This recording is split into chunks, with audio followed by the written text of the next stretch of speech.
up, y'all? It is Mike Pierce, aka Mike the Movie Guy. It is time for the Game of Thrones recap show right here on I Watch Mike on blogtalkradio.com.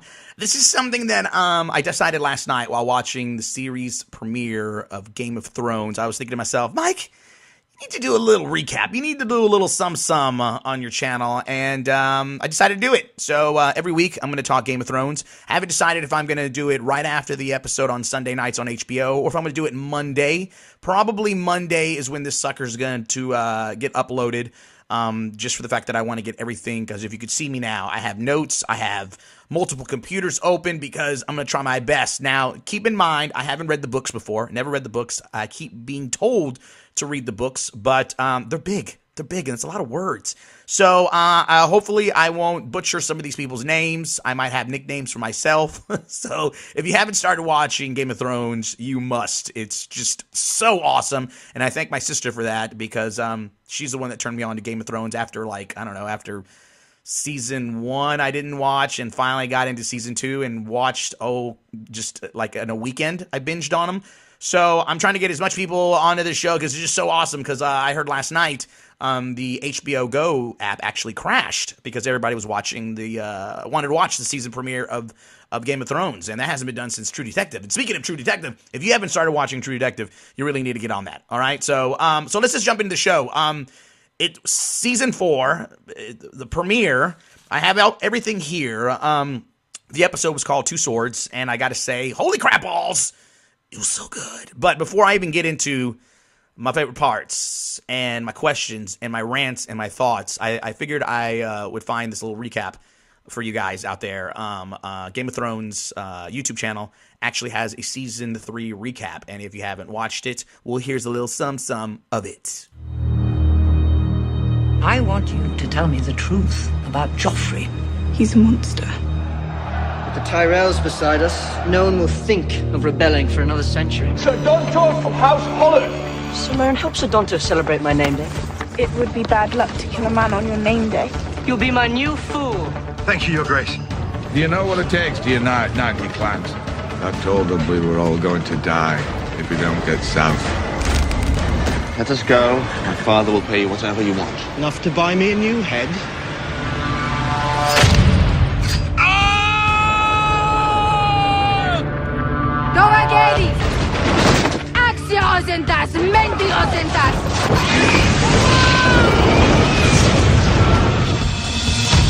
We need to find Sansa Stark, her husband. Tyrion will do as he's bid. He'll marry Sir Loras. I am not some brood man. You're my daughter! My feelings for you have not changed. I'm not your lady. I'm your whore. He's a crow. He'll stab us in the back. Kill him!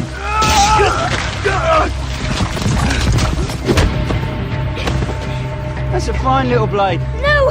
Maybe I'll pick my teeth with it. Something wrong with your leg, boy? You gotta carry me. Rob!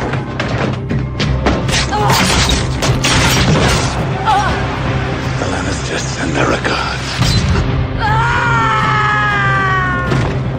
It's too late. You know I didn't have a choice. You know nothing, Jon Snow.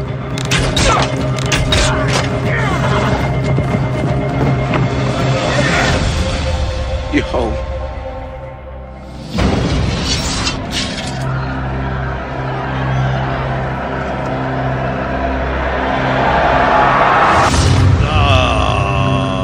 Ned Stark. Oh my God, that recap was just so awesome. I loved it.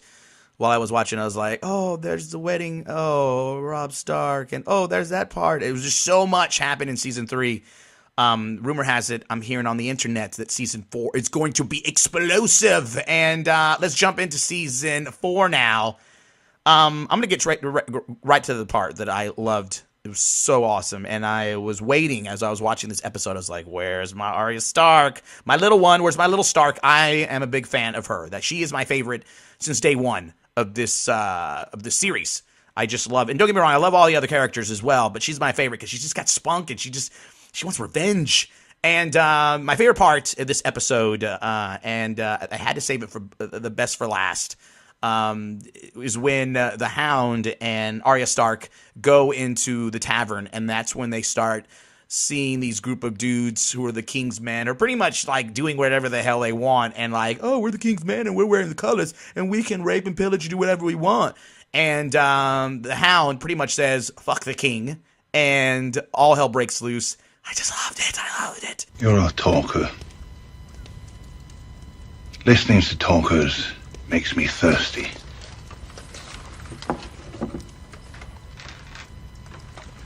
I love this. I love how he just grabbed this dude's wine and started drinking it.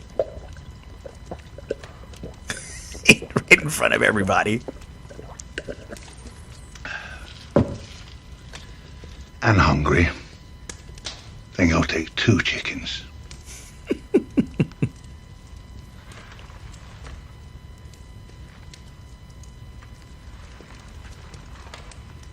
You don't seem to understand the situation. I understand that if any more words come pouring out your cunt mouth, I'm gonna have to eat every fucking chicken in this room. I love that part. You lived your life for the king. You're gonna die for some chickens. Someone is. Oh.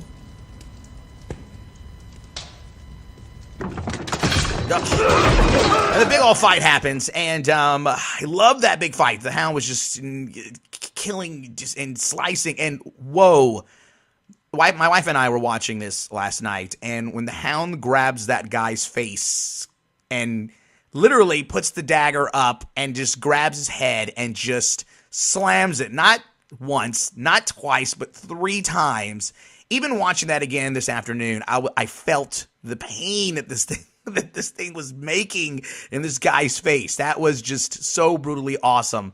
Thank you very much for HBO. Thank you very much for HBO. But it was just, I loved it. I loved it. And then Arya gets her chance, and I loved when she finally gets her opportunity to kind of help.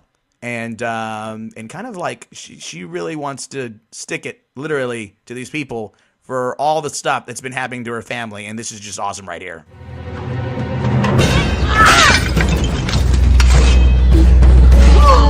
That music right there. When she stabs him. She slices him. The back of the leg. I felt like I was watching. I just felt like I was watching Conan. Something wrong with your leg, boy? What do you mean? Can you walk? I've got to carry you. Carry me? Find a little blade.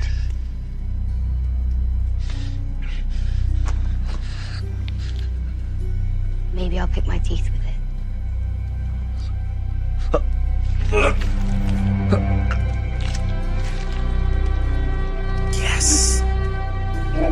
Felt so good when I saw that. Choke. Choke, you bastard.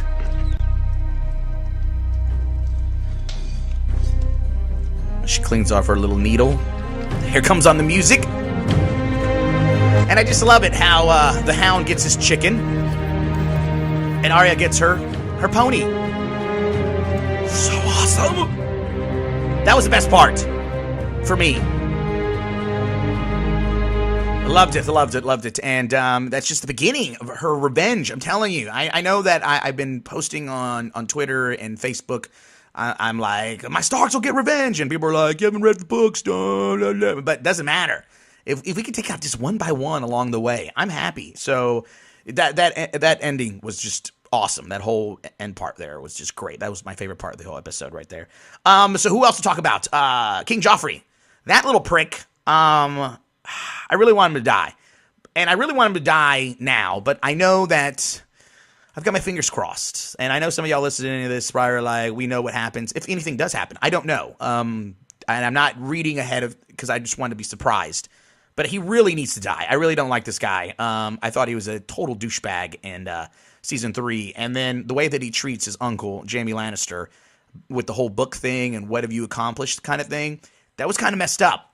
And so I'm hoping that all this mean stuff that's going on with the dad or Grandpa Lannister and how King Joffrey is treating Jamie Oliver, Jamie Lannister.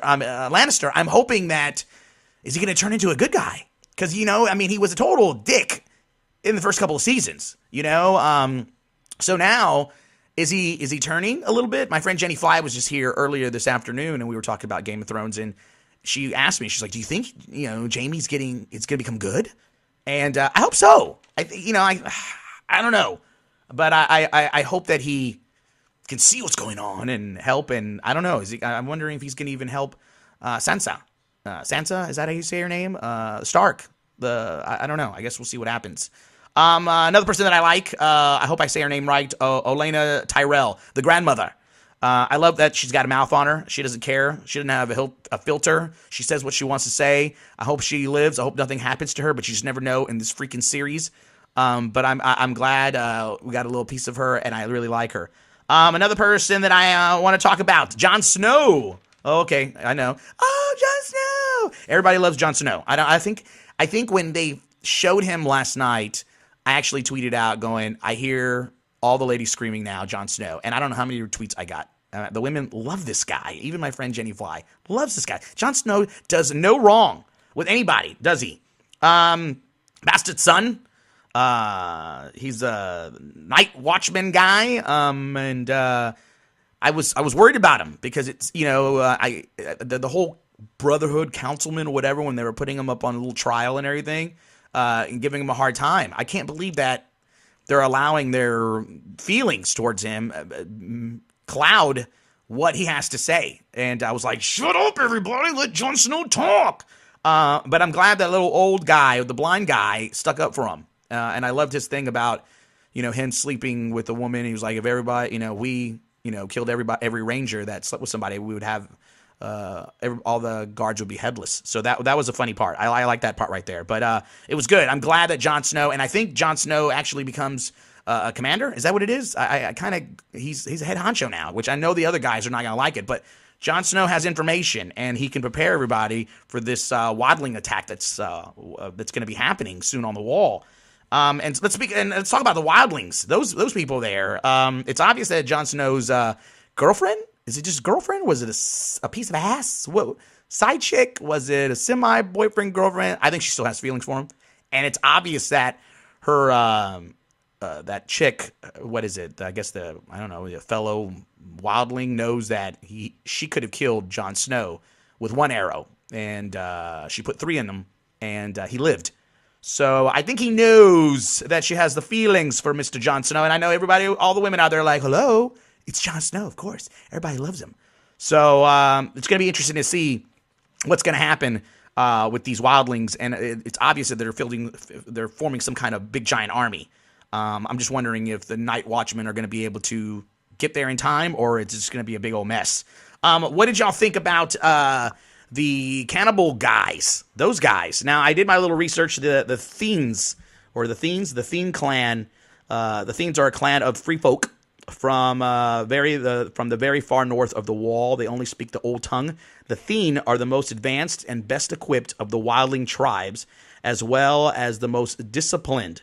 They also shave their heads bald and engage in sacrifice, whatever. They cut their face, whatever. And they're cannibals. Yes, they like to feast on the flesh of their enemies. So that's going to be interesting because these people, we saw the guys pull out an arm and they start roasting up an arm. It didn't seem like it freaked out the other wildlings at all, but I think these are some crazy people. He's probably going to be a pain in the ass to everybody. And I'm wondering if Jon Snow's piece of booty, ex-girlfriend, whatever you want to call it, I wonder if he likes her. I know that he said he liked thicker or whatever women. I think he said that she was too scrawny, but I don't know. I guess we'll see what happens with that. Let's see what else. It's obvious that Sansa is still upset. She's definitely upset about her brother and her mother, which is not she's being a little bit difficult to my little Lannister. I call him Tyrion, which is another one of my favorites, which we'll talk about him in just a few. So I'm wondering if Sansa is going to lighten up a little bit. It's obvious he's trying to help her, but she's not having it. So I I don't know what's going to happen with her. Hopefully she gets over her little moodiness. And I know people out there, I know that you're like, hello, she lost her mom and her brother. I get it. But she needs to get her head straight so she can stay alive. So I don't know. I'm a little nervous to see what's going to happen with her. Dragon Mom. Oh my gosh. Yes, the Dragon Mom. Let's talk about her. Her dragons. One of them almost bites her ass. What's up with that? So it's obvious that these dragons aren't really 100. But I guess they look at her as their mother. But I mean, you know, like, should they be snapping at her if she's trying to touch their bloody goat? I don't know. You know, some people would be like, well, if you get close to my dog's bowl, he growls. Is that a good thing or a bad thing? So that's what I'm trying to figure out. Does she have control over these dragons? Does she? That's the $1 million question right now for today. Does she have control of these dragons, and is it going to be a problem? I don't know. I don't remember this guy, the Dario Naharis. I guess this dude was kind of like gambling with this other dude, and they're holding the sword to try to figure out who's going to ride next to Dragon Mom. I don't remember this Dario guy from the last season. So, but yeah, I guess he's a cool dude. I just can't remember. If anybody knows, let me know in the comments below. But yeah, I think I'm wondering if that's going to be a distraction for the Dragon Mom. Khaleesi, is it going to be a problem? Or is she going to keep on the mission? That's what I'm wondering. So I don't know. It's going to be interesting to see what happens with them. And I'm wondering, are we going to see Khaleesi and her army and her dragons show up and get ready to fight? Or we won't see that until the end of the season, because it seems like they're kind of marching I mean, they must be on the other side of the freaking world the way they're moving. So I don't know, when are they gonna, I want some of these kingdoms to see these dragons and to see her army already. But who knows when that's gonna happen. It's obvious that Khaleesi's got to deal with this other, I guess, city that they're going to right now, I guess. And this city actually put like slave girls, like what, every 100 miles, it seems like. Is that what it was? I can't remember. Either way, they're dead slave girls pointing to the directions of the city. So I guess that's supposed to be a threat. But she's got dragons. Hello, she's got dragons. So I don't know if this city is aware of what's going on. They might just be idiots. I don't know. The new character that I like in this series, what is his name? Prince Oberyn. I like this guy. I like him a lot. It's obvious that he doesn't like the Lannisters. Which then throws a little monkey wrench in my feelings, because Jaime, he's got a lot of bad history. He's not, the most well-liked guy, Kingslayer and all that good stuff. His sister, which I love, she's just awesome, but she's a little crazy. And so this dude, the prince, is not a fan of the Lannisters, especially Papa Lannister. So I wonder if that's going to be a problem. And I definitely I feel for my little Tyrion, because I don't want him in the middle of this. But it looks like he's trying to like keep peace, but no one's giving him any respect. And so why is he trying so hard?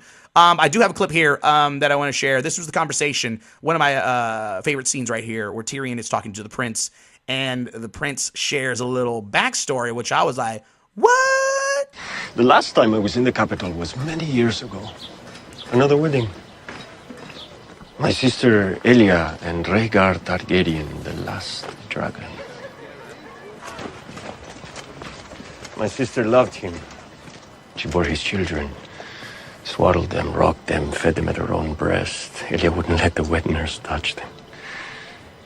And beautiful, noble Rhaegar Targaryen left her for another woman. Here it comes. That started a war, and the war ended right here, when your father's army took the city. Wasn't actually. They butchered those children. My nephew and niece carved them up and wrapped them in Lannister cloaks. And my sister, you know what they did to her? I'm asking you a question. I've heard rumors. So have I. The one I keep hearing is that Gregor Clegane the Mountain raped Elia and split her in half with his great sword. I wasn't there. I don't know what. If the Mountain killed my sister, your father gave the order. Tell your father I'm here. Tell him the Lannisters aren't the only ones who pay their debts.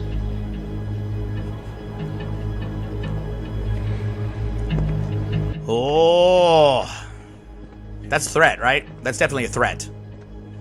So what is Tyrion gonna do? Is he gonna let everybody know? Is he gonna let his dad know? Should he let his dad know? Would I? Probably not, because without Papa Lannister, well, then you got Joffrey. Oh, it's just a big mess. The whole family screwed up, except my little Lannister. I don't know. I don't know what's gonna happen with these crazies, but I know the prince. He's definitely there on a mission. So yeah, this episode was just so good. And last but not least, Jaime Lannister. Let's talk about him real quick. He's got some crap going on in his head right now. It's obvious that he's not going home. His Papa Lannister told him he needs to leave, and he's got everything under control, but he's not leaving. So I know that when he's talking to his sister, she pretty much gave him hell. And I couldn't believe, well, I can believe, because she's one self-centered little snatch. But she tells Jaime Lannister that he took too long to get back and left her all alone. Did she not know that he was captured and like kicked around, got his hand chopped off? I definitely felt for Jaime Lannister, and I wanted to reach the TV and punch her in the face, but I can't do that. But she's got some serious issues. I don't know if she's just trying to play hard to get. But it's obvious, if she's serious, that she ain't giving up the Lannister to him anymore. So is he going to leave? And did he get really disowned by father? I thought it would be more of a bigger mess if he did. So maybe dad's, I don't know. I'm a little lost there. So fans, if you're watching, if you guys have already seen it, let me know. Is he? Is he not? I don't know. So... But that's pretty much it for this episode. Last night when I did post up my comments and letting everybody know how I felt about it, my friend Sasha on Facebook actually, she hit me up and said, quote unquote, not gonna lie, I wasn't totally satisfied with the first episode. Team Khaleesi, however you spell her name. And you're fine. I know who you're talking about, Sasha. But so she wasn't totally satisfied with the first episode. You guys were? I don't know. I give this episode an A+. I was really excited. I thought it was a perfect start, because it's Game of Thrones is not going to let you down. It's not. So this was a good beginning. My friend Vix Rod, she actually said she liked it, and she is also Arya all the way. And my friend Alan left a message saying Team Stark. Game of Thrones never disappoints, and I agree with my friend Alan. My friend Lisa says hashtag gangsta. So she is a fan of the show as well. So fans, I want to know. This is the first episode of my recap show for Game of Thrones. What did you guys think? You can leave comments in the bottom. If you're listening to this on my blog, iwatchmike.com, there's a little bottom part right there. You can sign in through whatever and leave your thoughts of this episode. If you're actually listening to this on blogtalkradio.com/iwatchmike, you can actually scroll down to the bottom and leave a comment there as well through your Facebook page. I recommend using Facebook. That's the easiest way to do it. So, but that's pretty much it. So I thank everyone for tuning in to my recap show, my first recap show of Game of Thrones. Don't forget, people, you can check out all the good stuff on hbo.com/Game of Thrones. And also where I'm finding awesome stuff, their YouTube channel, Game of Thrones, as well. You can follow them on Twitter at Game of Thrones as well. And then hashtag whichever you use. I use Game of Thrones. I see people use GOT. It's whatever. But that's pretty much it. So every Monday I will be doing this. Yeah, let's go with Monday. Monday, it'll be a new recap show for Game of Thrones. So like I said, I'd love to hear y'all's thoughts on the show, what you liked, what you didn't like. So that's it for the Season 4, Episode 1, Two Swords. Oh, and I just got a tweet from my friend Brancy. She actually is one of the hosts for the VRO, Variety Radio Online, and she actually tweeted me right now saying, I thought the premiere was really good. All right, Brancy, thanks for tweeting me. And before I go, I'm going to let you know what's going down next week. So don't forget, iTunes. You can go to iTunes, search I Watch Mike, and subscribe to my podcast. Then you can put a little star, write a review, all that good stuff. I got more recap shows coming. So everyone have a good week. And this is what's going to be happening next week. The episode is going to be called The Lion and the Rose. A toast to the proud Lannister children, the cripple, the dwarf, and the mother of madness. Have you ever known your father to make an idle threat? I know where we have to go. There's only one hell, the one we live in now. We have a new queen. I said, kneel!